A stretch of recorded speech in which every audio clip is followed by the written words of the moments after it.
Oh! Rest in peace, Earl Simmons. Rest in peace. I notice when you guys hear this, it's going to feel like a little bit late, but it's still kind of hot off the press. So I know in this first part of the podcast, I definitely want to share some DMX stories and pay tribute to the dog, who without, in my estimation, without a doubt, is one of the most influential, heartfelt, genuine brothers to ever touch that microphone. And this one got me a little bit. Yeah, I sent out a post telling the DMX story, and I had to quickly jump off because I was going to start welling up, man. So yeah, rest in peace, DMX. Before I jump in, you, sir? Man, you know, like I was explaining this to you the other night that I'm 10 years older than you. Yes. And so obviously I listened to DMX, but DMX wasn't like, that wasn't the guy I came up with. Mm-hmm. So it hit me, but it didn't hit me like as hard as you did. And what I said to you was, because of that, when he passed, even before he passed, what you saw going on in New York mm-hmm. and even across the country, right? It really showed the love that everybody had for him. Yeah. And again, like I said, I didn't come up with him, so I was actually surprised how big it was. And I shouldn't say surprised, but I was impressed. I was saying right. that his mark was bigger than I had assumed. Right. And because I saw him in Arizona. I mean, I didn't like hang out with him. I mean, you just right. see him sometimes, and he struggled at that time, and I didn't know that legacy that he had, that he left behind, was going to carry the way that it did. And rest in peace, man. I love at the end of the day when the things that people should care about, they recognize and care about. Like there comes a point where we cut through all the red tape, all the bureaucracy, all the bullshit, and get to the heart of what really matters. And that's why I've always said, to me, especially in this business, in terms of my position, I feel like there's the people's champ and the paper champ. And I've always said that on paper, you're the champion, meaning the industry. The industry recognizes you. But then there's the people. And some dudes are one or the other. Some dudes are both. And you would love to be both, because that for you is like, okay, I'm validated in terms of my craft and what I do by the industry. But I'm also validated by the streets and the people, which means authenticity, which means belief. And for the sake of paying your bills, one is bigger than the other. But for the sake of who you are as a human being, your integrity, what matters to you, what really is important, being a people's champ, to me, always leads bigger than being the paper champ. But if you can be both, that's ideal, because again, you got the respect of the people, but you got the love of the industry. And I shouldn't say love, but you're working, you're making your bread, which is important. But sometimes I think that some artists get lost in one versus the other. And again, you have to ask yourself, well, what's important to you?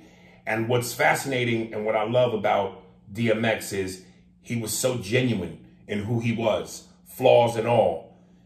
And at the end of the day, people respect that. People will forgive you for your flaws. People recognize you're human and you make mistakes. They pray for you. They wish you well. And in some way, if you can improve your life, stop doing drugs, stop doing fucked up shit, that's beautiful. That's beautiful for you and the people that love you and care for you and want you to be around. But if you don't, they don't hate you for it or hold it against you. They're sad for you and they pray for you, but they still have love for you because they recognize you got demons, you got issues. And, unfortunately, some people don't get past those issues and those demons, and they eventually become their downfall or their demise. And I think that at the end of the day, because of how he prayed before shows or prayed during shows, and prayer, obviously, and faith was a big part of his life, because of certain songs that touched you on a human level, people love that and they respect that. And that's why, you know, and I don't want to flip this and make it seem like it's about me, because it's certainly not. The first part of this podcast is tribute to DMX. But like everybody else that loved DMX, I relate to him on those levels, because I myself feel like I go through those things. I myself know that I have demons. I myself have pain, like most people. Most people, it isn't out there for everybody. That to struggle with what you struggle with, right? And I'm not even saying this about you. I'm putting this on DMX. When your struggles are public, now you have to actually deal with that too. Well, and then there's that too. The bravery of being public. Thank you. Is what people respect and love, because it takes balls to do that. To be that transparent, it takes balls, and he did it. Tupac did it, and not everybody does that, even when they are struggling and have demons, because that bravery becomes an inspiration for others to maybe come up out of that. And you know, somebody, you know, it's funny, and you guys will hear this when I read one of the emails. Somebody was talking about, yeah, man, DMX was in my top 10, or, you know, and certainly, let me say this lightly. You know how me and you go, actor, movie star. Some dudes are actors, but they're not movie stars. Some dudes are movie stars, but they're not great actors. And some dudes are both. I think X falls into a little bit of both, because from a lyrical standpoint, I said to myself, does he make the top 10? And I say yes, but he's number 10. And I say that because when I look at the great lyricists, of course, Nas, Jay-Z, Big L, Eminem, KRS-One, Biggie, Jadakiss, Rakim, and I'm already at 8, Big Pun, 9, and then DMX. I gotta put those 9 above him, because like Tupac to me, X was more energy. He was more passion. He was more fire. How I said when Tupac would go, nigga, tear the club up, you wanted to tear the motherfucking club up. Dear mama, you wanted to hug your mama. You felt, I never thought Pac was the greatest lyricist, but he was one of the most passionate, fiery in terms of delivery. I feel like X is the same way, even though X has some bars. X will say some things to make you go, whoa. But to me, it was more about that fire, that energy. I remember I saw a clip where he's doing a freestyle. I guess they was on tour, him, Jay-Z, a couple other artists. And he said this one line where he's, you know, freestyling, but he ended it with, I'll take this razor blade and put pinstripes across your windpipe. Woo! I will put pinstripes across your windpipe. So he had some bars. But for me, it was the energy. And I'm going to tell this story, and then I'm going to let you have it, and we'll go back and forth for playing however we're going to play it. I remember the first time I was introduced to DMX musically, and I sent this post out. It was musically before it was visually. The song Money, Power, Respect. And I remember, I knew who the Lox was. Sheik Luch, Styles P, Jadakiss, Lil Kim. Even though she's not part of the Lox, but she was on song. And DMX. And I'm already knowing Jada is fire. I'm already knowing Sheik Luch, Styles P, fire. And I think Lil Kim just really did the chorus. And then there was this voice. You coming home, but you're not. You in the trunk, starting to rock. Hell is hot, cause I'm here now, baby. It's going down, baby. Get the 4 pound, baby. Especially for nigga. Think you bigger than my motherfucking trigger. Did I? DMX is gone. I went, who the fuck is that? I had never heard such and I was like, who the fuck? This nigga's incredible. Cut to, I'm at a nightclub in LA, and unbeknownst to the crowd, DMX comes out and performs, and he does that song. He does his verse on that song, and I swear to God, Eddie, I went, that's him. That's fucking him. And I was so excited when he got off stage. I walked up to him, couldn't have been nicer. And I was like, yo, man, I just want to tell you, I heard that song. I didn't have a face to put to the name or the voice. Yo, you're fucking amazing. You're a dog, you know what I mean? I appreciate it, you know what I mean? I just do what I do, you know what I mean? Did you really like the song? I said, yes. He said, good, give me a drink, on you. And I swear to God, Andy, it was the gayest, geekiest moment. I said, okay, Mr. X. And I said it just like that. I said, okay, Mr. X. How old were you? I'm in my 20s, early 20s. You're in LA now? Yeah. And I got him the drink. And I was happy to get the drink. And it was an honor. But I was so starstruck by his power and his delivery and his rawness. And that was the first of many. I feel like Dave Chappelle. And before this show was over, I'm going to tell you about the 4 times I met O.J. Simpson. I got more DMX stories, but go ahead. You know, I'm not going to have a ton of stories. I'm going to tell you at this time, I'd gotten married, and I'm being a dad. I mean, I'm out. I'm not doing anything anymore. Like I'm checked out. I lost who I was, right? And that's probably the reason why I didn't like this period of time. But I'll tell you, like impression wise, when I first heard X Man, I was like, oh, this is. It was that same feeling I got the first time I heard Snoop. Okay. I can see. I don't know that Snoop does for me what X did, but I know what you're going for. Just that tone, that sound. That changed, and you went, oh no, that's different. Right, because it was silky, it was smooth. It was, but you know, you knew that this was someone different, and then and then every time you heard it, you knew who it was. Exactly, his voice is very specific. So that's what I would say. And then after I got separated, divorced, I started dating this girl, and this is kind of an X story, I guess. Who had she had a crush on him.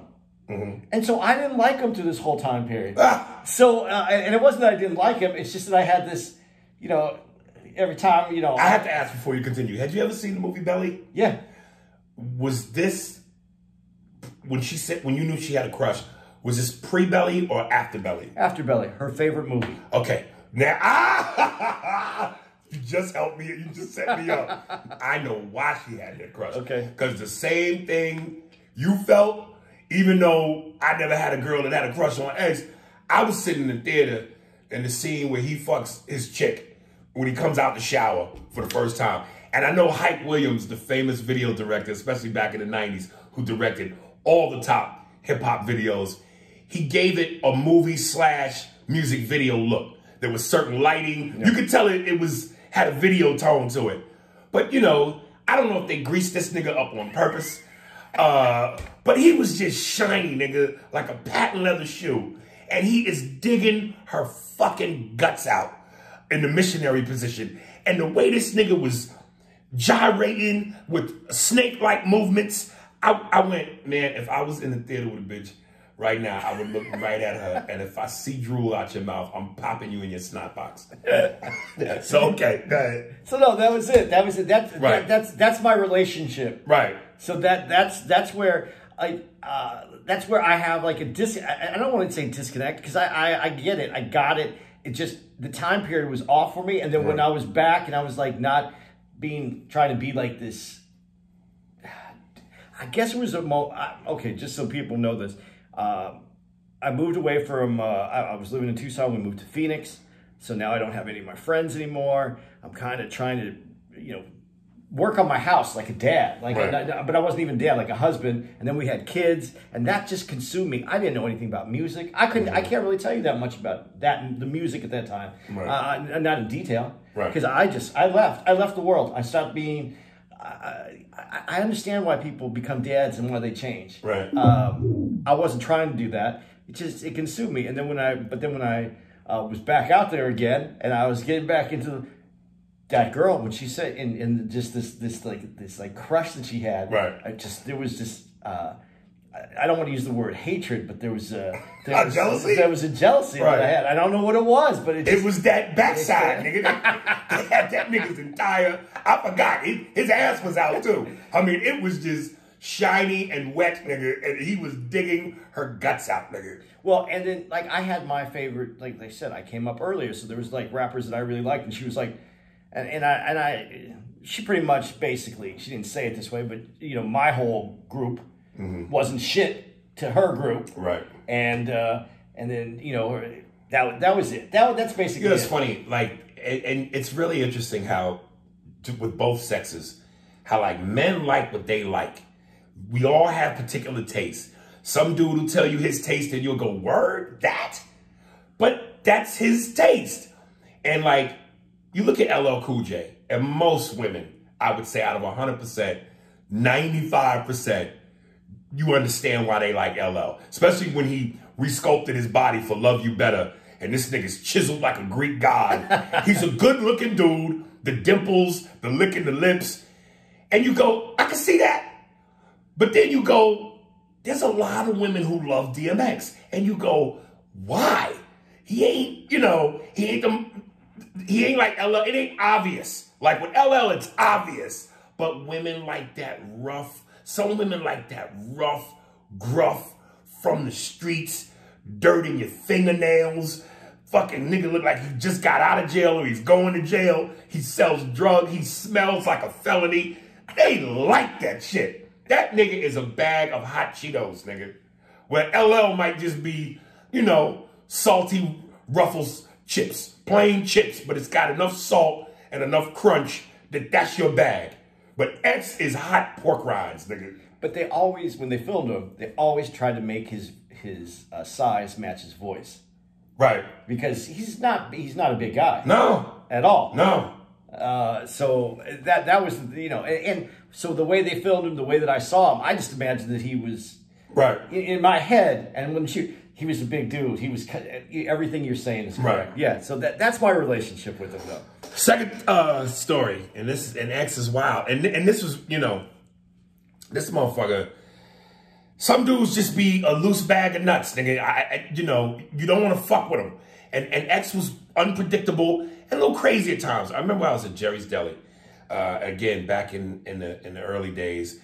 Jerry's was the spot when the clubs let out, because it was 24 hours. So at 2 in the morning, 2:33, it would be packed. And a lot of celebrities, of course. It's LA, it's clubs. And I remember one time, and this was after I had met X, obviously, the first time.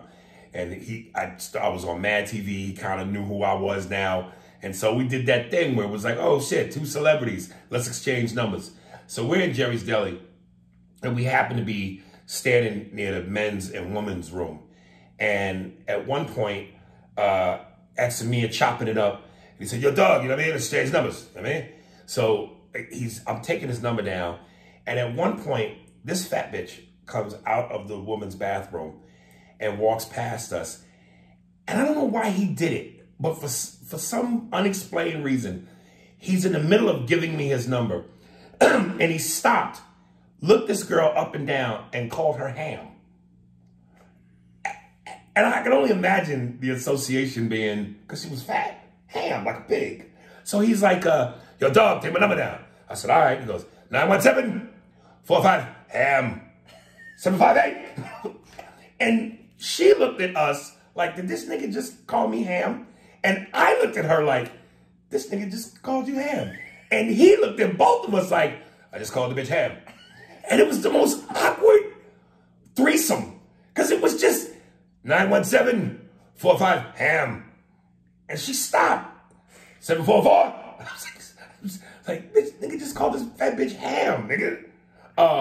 In the same flow. In the same flow. It was like a song. 917-45, ham. 758.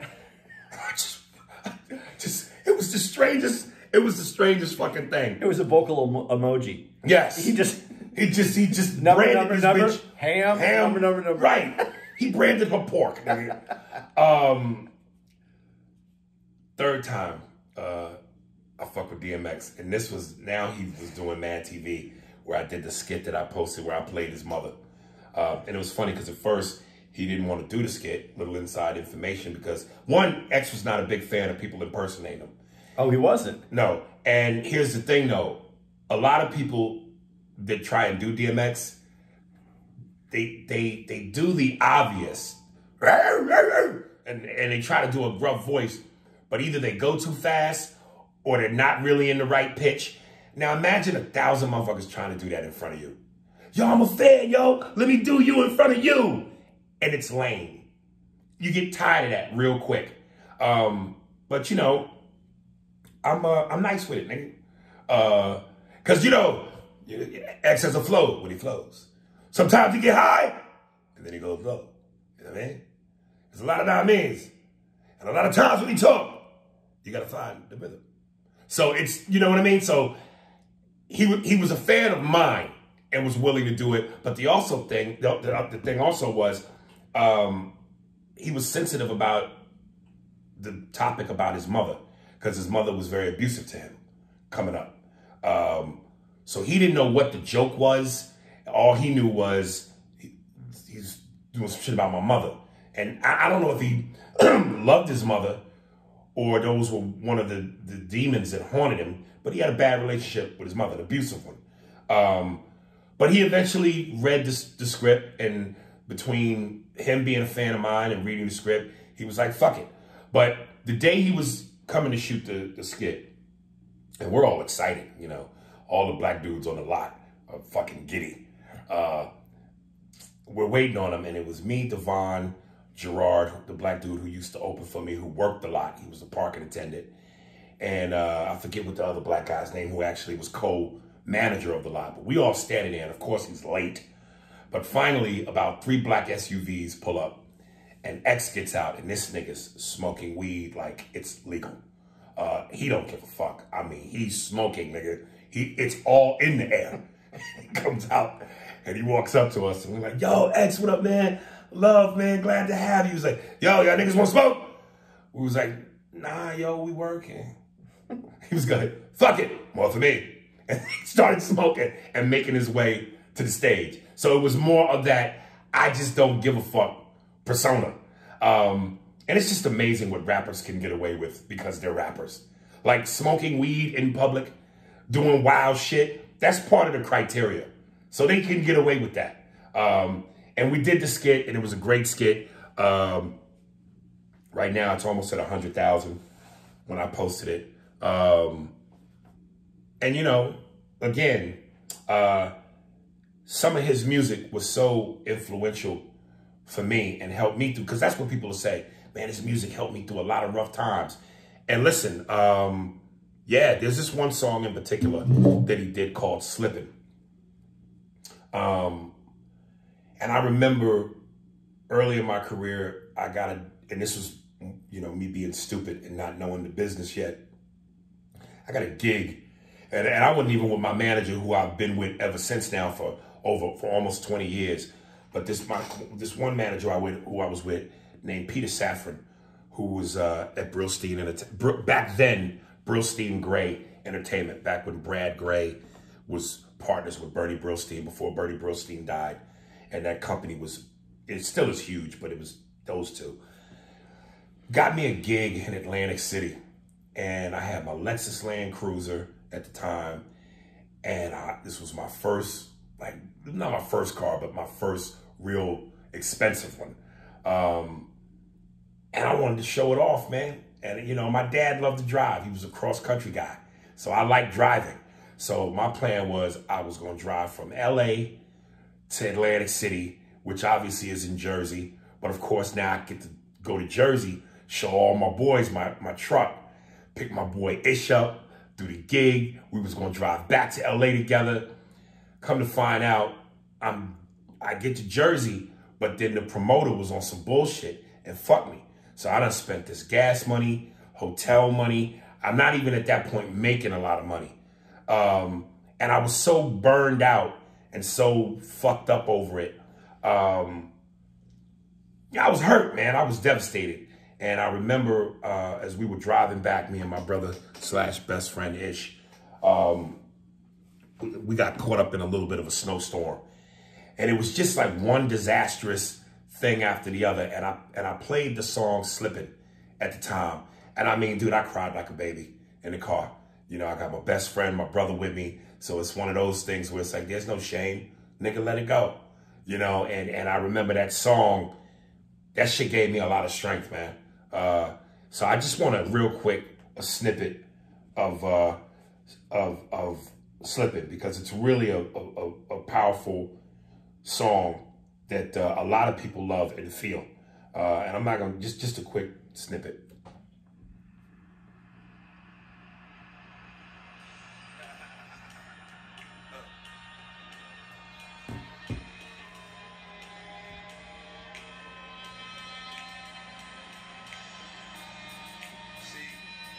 Is that low? Oh, shit.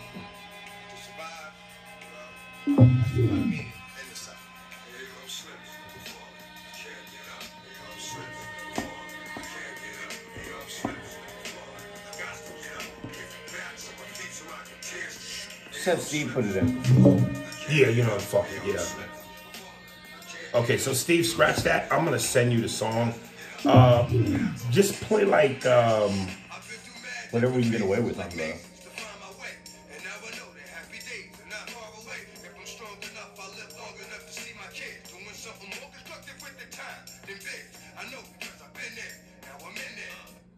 Yeah, Steve, just play like 59 seconds, like a minute. Just play a minute. And I'll send it to you. So when I say that part about playing the song, just cut that in. And now I'm coming out of that in 3, 2, 1. So yeah, man, there's a lot of songs that he did that I just thought moved people. One of my favorite songs, and when you think about the DMX hits, you think about Rough Riders Anthem, What These Bitches Want From a Nigga, Where My Dog's At. I don't know the name of that one song, Up in Here, Lose My Mind, or whatever that is. But there was one song he had that really wasn't a hit that I thought should have been a hit. And this is the song when I go in terms of what I relate to. The chorus was this. The song was called Stop Being Greedy. And he says in the chorus, y'all been eating long enough now. Stop being greedy. Let's keep it real, partner. Give to the needy. Ribs is touching. So don't make me wait. Fuck around and I'm gonna bite you. Snatch the plate. Now, why that hits me is because I go, that's how I feel. I feel like in this comedy game and sometimes in life, I'm not as appreciated as I'd like to be. And I'm undervalued. And I feel like I said, when I go to these comedy clubs and I don't see my picture on the wall, and I've been doing this 31 years now, and I don't feel like I get the respect in the industry that I deserve. But fuck that. You know what I mean? Fuck that. And those lyrics, y'all been eating long enough. Talking about all you other successful motherfuckers. Y'all been eating long enough now. Stop being greedy. Let's keep it real, partner. Give to the needy. Give to me. I'm hungry. Give to the needy. Ribs is touching. I'm fucking starving. Don't make me wait. Fuck around and I'm gonna bite you. Snatch the plate. If y'all motherfuckers don't give me what I want, I'm gonna get it. I'm gonna bite you and I'm gonna take it. Do you know that is every street nigga's aura? And not to be violent, not to want to cause violence, but I'm fucking starving. And y'all motherfuckers ain't giving it to me. I'm gonna take it by force. Woo. That was Chappelle's thing. Really? No, not. But when he was talking about getting his name back, getting his. Oh yeah. Oh yeah. You know, I'll just take it. Right. Pay me. Respect me. Or I'll just take it. Right. So yeah, it makes sense, and you can see what the influence of that idea. Right. On all levels. Right. Yeah, that was a song. That was a. See, that's where you go back to the bars. He had bars. Yeah, I mean, yeah, he had bars, but that to me I hear the bars. I hear the bars. But that energy, I will not be denied. Y'all motherfuckers got yours. Let me in. And if you don't let me in, I'm going to get aggressive. And I'm going to hurt you if I have to. I love that. Fuck. How could you not? That's the nigga version of dun, dun, dun, dun, dun, dun, dun. Tell me. When the Italians hear that, dun, dun, dun, that's our dun, dun, dun. Around and I'm going to bite you. Or make me wait. Oh, God. All right. That's all I got on him. Just one last quick thing. When you talk about, because Godfrey sent out a post, you know, praising him. And Godfrey brought up a song. It's actually off of LL's album, Phenomenon. The song was 4321 with Cannabis, LL, Method Man, Redman, and DMX. Master P's on that song too, but his verse was, that Nolan's body didn't belong with them niggas. But X has a part that Godfrey pointed out, and he was like, X said, don't make me put you somewhere where nobody could smell you. God damn. And Godfrey was like, man, X was one of those dudes that you just worked out to. And then he flexed his bicep, Godfrey, because, you know, Godfrey's kind of swole. Yeah. And he goes, man, I got these muscles to DMX. And he said that DMX would have you lifting shit you didn't think you could lift. He said, I lifted some weights so hard that DMX, my balls shut out my nutsack. So, yeah, X meant a lot of things to a lot of people. Rest in peace, Big Dog. Earl Simmons, you're going to be missed, nigga. I just got to ask you this. When you did have him on Mad TV and you guys were doing that skit, how many times did you have to film that skit to get it right? Yo, he was on point, man. He was fucking on point. We did it. I mean, we do 2 takes. Yeah. One for, you know, and then the second for coverage. For in case, you know, there was mistakes. But just the safety. Yo, he nailed them both. He knew his lines, everything. I'm telling you, some niggas function better off drugs. Yeah, well, he didn't break character either. The whole no. Time. I would have had a laugh. No, the part that I loved in the skit was the very end, which I came up with, where I said to him, yo, son, some women don't want a real man. They want an image.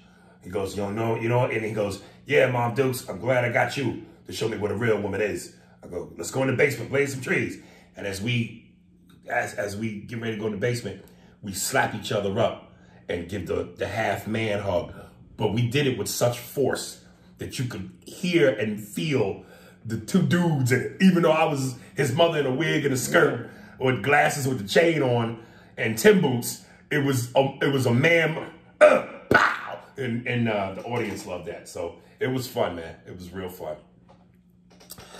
Okay, in other news, we are now, Andy and I, the vaccinated boys. Yeah, well, I'm still... You got a second shot to get. I still need some more coverage, but yeah. I'm good right now. All right. You want to talk about what you felt, or? Yeah, I'll talk about what I felt, but I'll ask you the first... Well, no, I'll save that. We'll round back away.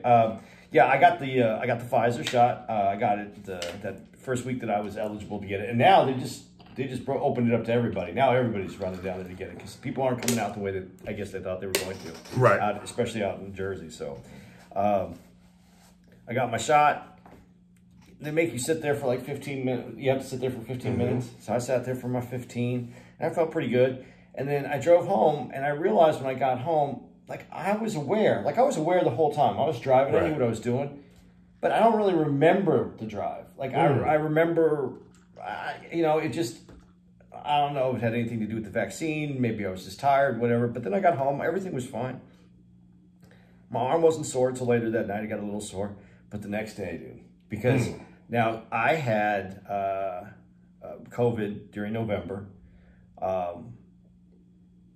And so about maybe 4 weeks ago, I got a blood test to see if I still had, what's it called? The antibodies. And I still had antibodies. So what I heard was if you had COVID and you had antibodies, that first shot will kick your ass. Right. So it kicked my ass later that next day. I still was good in the morning, but by the time we got to where it was like almost 24 hours into my system, I felt like I had COVID again. So it really felt like what you felt when you had COVID? yeah, not maybe to the extent. I actually had a fever this time. I didn't have a fever during COVID, but I got sweaty. I was tired. I was cranky. I laid down. I had my throat. That's where I really got it, was in my sinuses and my throat, and I could feel it all in there. And my stomach got knotted up. And I went to bed. Then I went to bed really early, and I woke up the next day. Felt great. I mean, so officially, how many days before you felt great? The third day, but Friday. Yeah. See, all the stories that I had heard was just that. Whether you got the 2 shots or the 1 shot, which I got, it was soreness in your arm the first day. Then for 2 days, nausea, body chills, feeling like you got the flu, sickness, not throwing up, but just nausea, and wanting to stay in bed. And my daughter got it, my baby mother got it, her other daughter's boyfriend got it, and they all described that's what they went through. I got it. The first day, I felt a little lightheaded, a little bit, but I also hadn't eaten anything prior to. Once I ate something, the lightheadedness went away.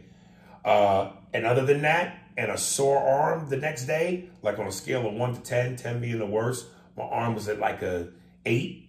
But all that other shit, nausea, sick, chill, nothing. Yeah, well, good for you. But you did get the Johnson & Johnson. Right. And right after you got it, that's when, not right after, but within the, 10 days or something? Right. Then that's when they put a pause on Johnson & Johnson. Did that make you nervous? No, as a matter of fact, somebody sent me in my DM the headline, Johnson & Johnson on pause, blood clots. And they asked me, which I could feel was a sarcastic tone, because I had been, I posted that I had gotten vaccinated. I showed my card. I've been saying people should get the vaccine. And, are you you still sure about that vaccine? I said, yes, motherfucker. I said, it's 6 cases out of 6.8 million. And all 6 cases were women. That's a teardrop in the ocean. Yes, I'm still sure about it. Next time, don't just read the headline, read the article. I saw the news. I read the article. You just trying to scare me based off some shit you saw in a soundbite. Read the fucking article. And when you read the article and you know that 6 cases out of 6.8 million shots administered, all women, no, you don't have anything to be worried about.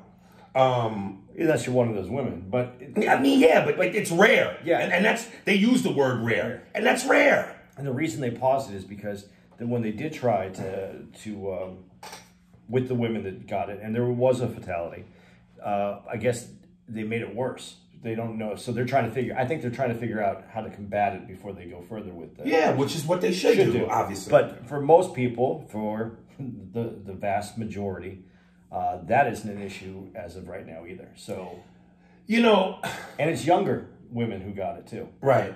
I want to go to something before I jump into this. So Matt Rife, who we've worked with in one of the Carolinas, I always say funny white boy. Motherfucker got the goods, baby. Pretty boy, but he got the goods. He does a thing called low-key comedy in LA, where they basically do comedy out of standing in the back of a pickup truck outside. And this past Saturday, he had me do it, but then he called me up and was like, yo, man, I'm not going to be there. I got COVID. I was like, oh, shit, okay. So I do the show, and Neil Brennan, who was Dave's writing partner on the Chappelle Show, funny comic, he goes up and he does a thing where he goes, isn't it interesting how now that the vaccine has come out, all of your friends have turned into scientists? They all know science. And he goes, his one friend goes, man, they trying to get our DNA, trying to figure out our DNA. And he goes, Craig, I've met your family. Nah. And it made me think about the black side of it, where black people, because you're either, they call you a sheep. And I remember when I posted it, and I eventually took it down, because I'm at this point right now where I have to, and we were going to talk about this too, maybe not on this podcast, but something I wanted to bring up about, I got what I think is my last warning from Instagram, saying, look, man, you got one more post to do something about race, anything controversial, sexual in nature, or just provocative or of any kind, and you're going to be suspended permanently. When you open your Instagram, it should just flash the whole time. Right. Just to remind you. Yeah. But so I said, you know what? Again, from a business standpoint, it doesn't make sense for me to get suspended because I'm trying to grow something here. So I said, from now on, I'm leaving all the controversial shit up to DL Hewley. But I took the post down because I just went, I don't want to go to war with niggas. And it's hard for me not to fight what's in my instinct to do. And I know, reading the comments, I got called all kind of sheeps. The niggas was coming at me. Nigga, don't you know that the government is going to do this and do this? And listen, and I'm going to try to tread lightly here, but because I understand, all right? I understand we, black folks, have cause for pause. Tuskegee and all the foul shit that the government has done to black people, I get it. But at some point, we have to stop thinking that everything is a conspiracy. And again, I'm not saying don't move with caution. I understand. But everything ain't the boogeyman, yo. And my whole point is 100 million people have taken this shot. I don't know what the percentage is in terms of black people, but I'm sure enough black people have taken it and are fine that we can start believing that we got to take this shot, man. Like what magic, and somebody said on a funny post, look, Oprah's taking it. Bill Russell is taking it. Spike Lee is taking it. DL Hewley is taking it. And then Magic took it. Somebody went, Magic, nigga, he on, you know. Like, man, shit hurt Magic. Yeah, he's fine. And listen, you on your joke, yes, Hank Aaron took it and died, but he was also 86. Exactly. So it's like enough black people have taken it where it's like, let's lose the boogeyman theory, you know? And then, you know, black people will look, man, usually it takes years to come out with a vaccine. Man, they did this shit quick. Well, duh. We want to get back to business. This shit has crushed the economy. People's lives have been turned upside down. Businesses, especially small business owners, have lost their companies, their businesses. They won't rebound from this. This shit has destroyed the country, the nation, the world. You goddamn right they came up with a vaccine quick. We want to get back. America, like the rest of the world, wants to get back to the business of being in business. That doesn't surprise me. What were we supposed to wait years and years and years and not put a rush on this and continue to let this cripple the economy and our way of life? Come on, man. I just, you know, I don't believe it. I don't think this is one of them cases. My spider sense is tingling. I do not think this is one of those cases. And before I hand the floor over to you, I just want to say, kind of like what Neil Brennan, one dude said, black dude, yeah, congratulations, man. You got the G5 in you. I don't even know what the fuck that is. They got the G5 in you so they can track you. And I went, of all the ways to track motherfuckers, phones, computers, GPS car, this is what they came up with? And I'm like, look, and this is the part where I tread lightly. Most times the government wants to hurt motherfuckers, black folks. It's black people who affect change, who have influence, and who will disrupt the business of racism. Because racism is a business, a la Martin Luther King, Medgar Evers. I think Terrell Jackson, who works the day shift at Popeyes, is going to be all right. They're not interested in you, nigga.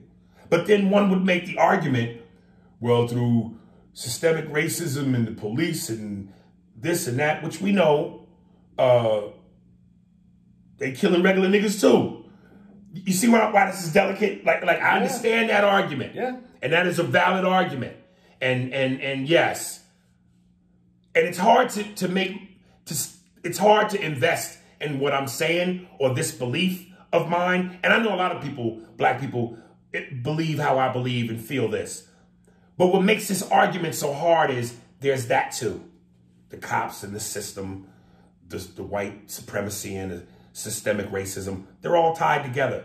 So yeah, they are trying to hurt Terrell Jenkins.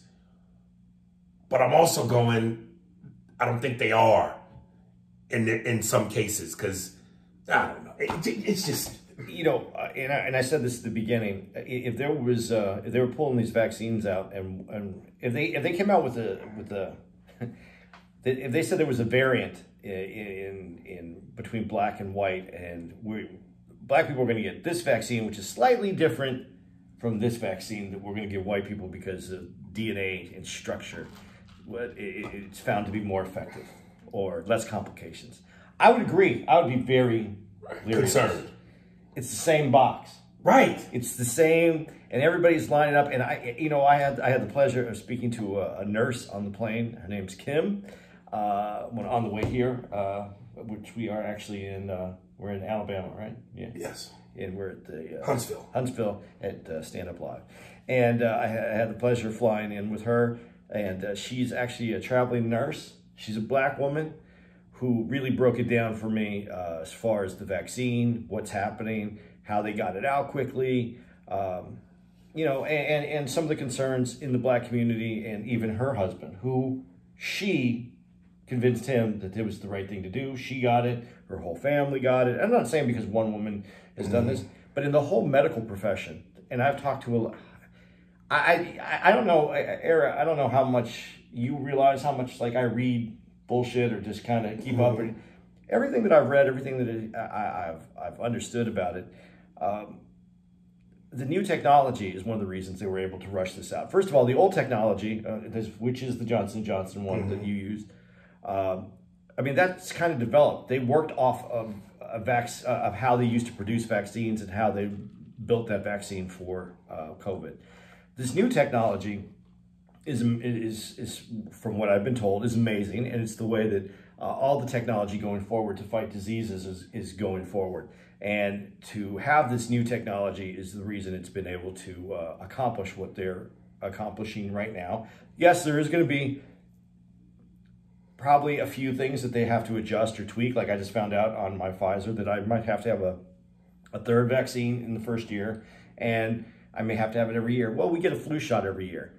Not everybody does, but I could understand if I had to take a COVID shot once a year so that I didn't have COVID, I understand it. But when you get the vaccine, and as Kim pointed out to me, they come in a packet, and then they break them down, the nurses do, and everybody gets the same vaccine. So there ain't, if like you just said, Terrell Jackson, right? If they're looking for him, they're also going to get Dustin Smith too.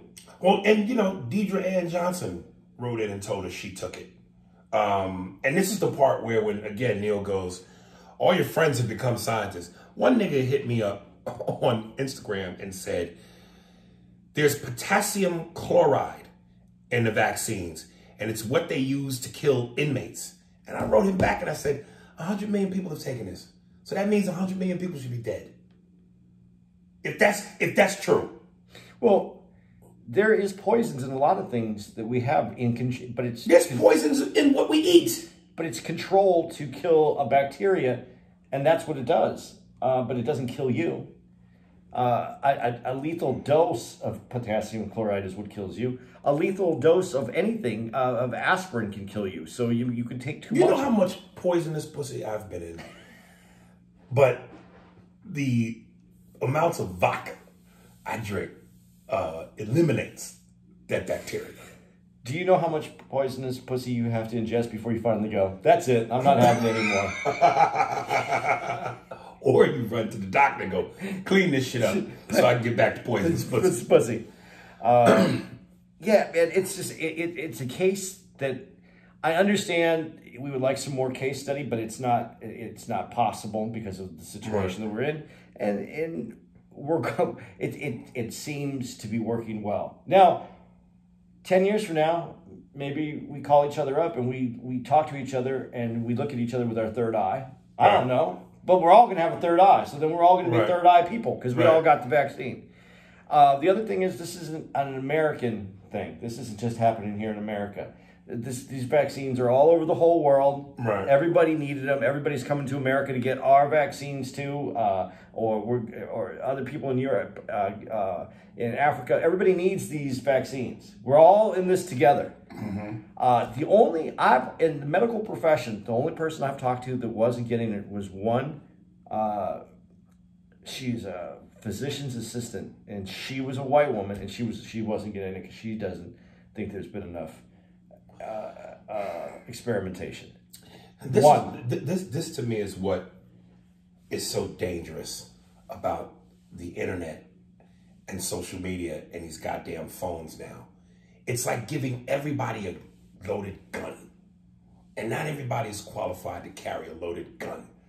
I think there are so many people that just either don't do the research or who they got that gene in them. They love gossip. They love stupid shit. And they run with it. What you heard. You're running with what you heard. Do you really know? And I think you said something interesting yesterday when I told you about the one quote meme where somebody goes, what was it? You are the... somebody said something about guinea pigs, fuck, I don't remember. It was something to the extent of, don't be a guinea. People love being guinea pig. Oh, fuck, I can't remember it. But you said something to the extent of, the moment we're born, we take vaccines. Yeah. We're given vaccines. You know, it was, I wish I could remember that goddamn quote. It was something about not being a guinea pig. And they said, if you get the vaccine, you are the guinea pig, or some shit. I do remember the quote you said. Yeah, I don't remember the wording, but we have been inoculated with other vaccines. No one's complaining because you're taking the polio vaccine and you're walking and your legs are working. There's a certain amount of a belief that we have in science, and you've got to kind of roll with it at this point. I'm not saying there's not going to be a side effect in the future. I'm really not saying. But there's side effects to everything. Even in those commercials, they tell you what the possible side effects could be. This phone right here, they keep telling us about the side effects from our phone. Brain cancer. Having radio waves up. Right. And for the convenience of our life, I haven't seen people putting down their fucking phone. So for the convenience of living and surviving this life. And the same people that will tell you they're not getting the vaccine because they're worried about their health are some of the same people who, after my show, will tell me, pull your mask down. And they'll pull their mask down because they want a picture where we're showing our entire face. Not giving a fuck as to whether or not I could have it and give it to you. And you getting it and giving it to somebody else. So knock it off.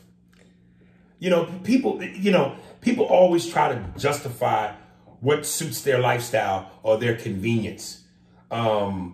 So they repaint the narrative to make it work for them, as opposed to, are you basing this off of fact? Are you basing this off of what you really know, or some shit you heard, or some shit you want to twist and bend to fit your narrative and your convenience? Well, just, and I read this. I told you this. I read it this morning. They're trying to get approval right now to release a genetically modified mosquito in Florida. To basically, it's a mosquito that's going to take out the Zika, the mosquitoes that have the Zika virus. The mosquito will take out the mosquitoes? Yeah, because there's all different kinds of mosquitoes. Right.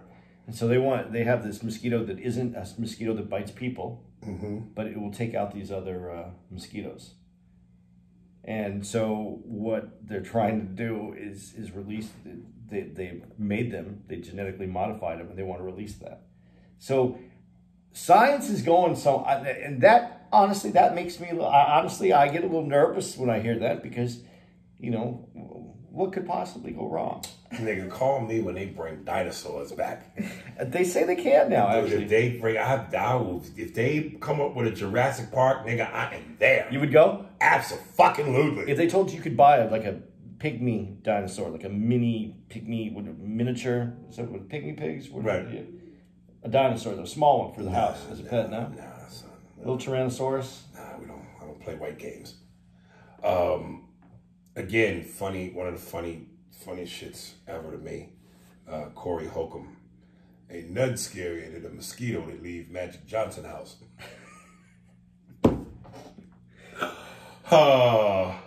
We're there.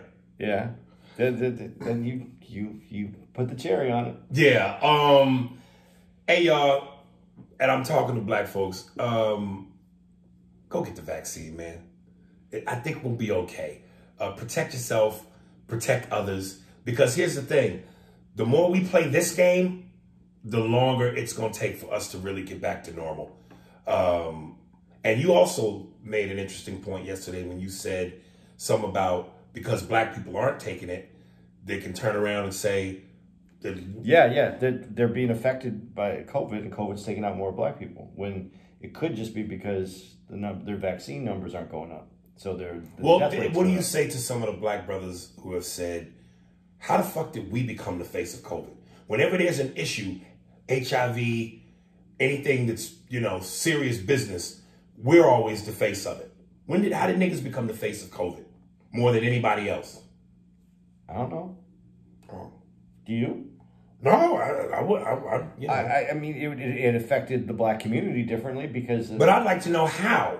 What makes that? What makes that so? Diet, because of certain conditions that black people are more susceptible to, hypertension, blood pressure. But it's lifestyle. Chicken, Kool-Aid, grape juice, orange soda, right? So that's part of it. Ham hocks, collard greens, loaded with hot sauce and mac and cheese. But then there's also living situations where black people who live in more and this wasn't on black people, but this is the living situation when bigger cities where people live closer to each other. Mm-hmm.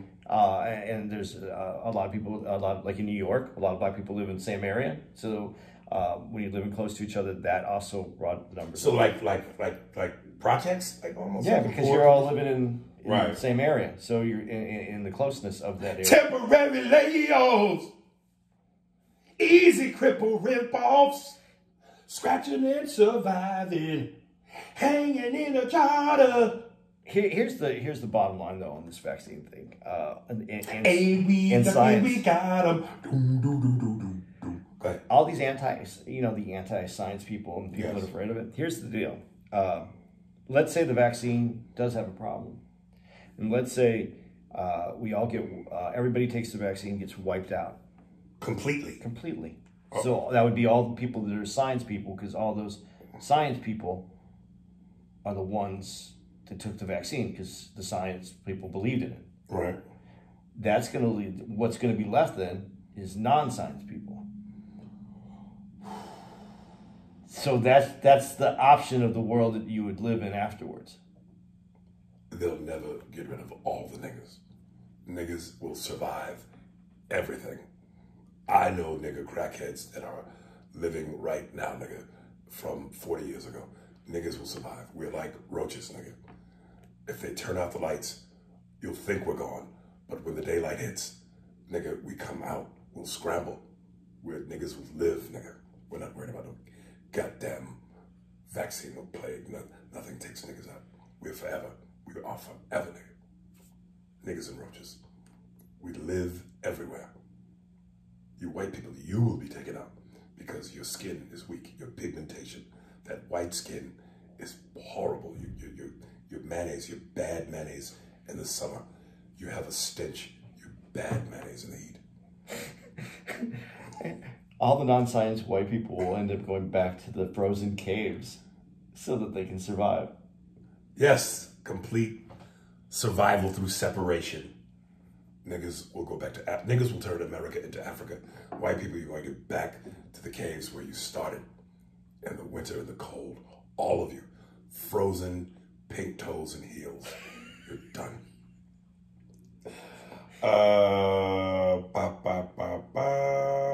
Okay. Who you got? It's my man right here. Oh, did we want to announce anything? Oh, let's say, let me pull it up real quick. We have dates because,